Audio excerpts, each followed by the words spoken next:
Hammalarimizga assalomu alaykum yana bir bor. Ko'rib turganingiz bu Dubai kartasi hisoblanadi.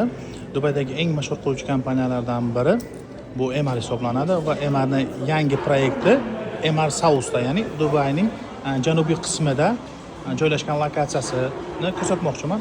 O'sha eng qulayliklardan biri bunda yangi aeroport Al Maktoum aeroportigacha atiga 5 minutlik yo'l hisoblanadi. Undan tashqari Dubayning kelajagi bo'lmish Dubai Expogacha, mana ko'rib turganingizdek 10 minutlik yo'l va Jabil Ali Palmagacha taxminan 10-15 minutlik yo'lni tashkil qiladi.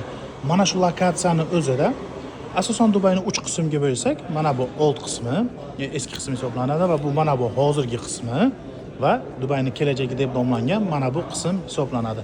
Sizlarga investor sifatida agar investitsiya qilmoqchi bo'lsangiz, albatta Emar South'ni maslahat bergan bo'lardim. Hozir shu loyihani ko'rib chiqamiz. Yuqorida ko'rsatgan lokatsiyaning eskizi hisoblanadi. Bu Emar quruvchi kompaniyasidan quriladigan community, ya'ni shaharcha hisoblanadi. Odatda ko'rib turganingizdek, har bir 1 kilometr radiusda masjidlar mavjud bo'ladi. Mana ko'rib turganingizdek, undan tashqari maktab, dam olish joylari va eng asosiysi hozir trendda chiqqan bu golf manzaralari. Bunda asosan townhouse va villalar ham mavjud.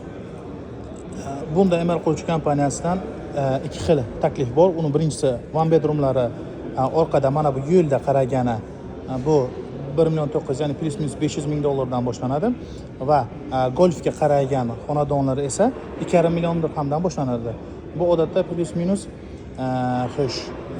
700 ming AQSh dollarini tashkil qiladi. Agar sizga bu loyiha qiziq bo'lsa yoki umuman Dubaydagi ko'chmaslikka qiziqmoqchi bo'lsangiz, informatsiya olmoqchi bo'lsangiz, menga murojaat qiling. Assalomu alaykum va rahmatulloh.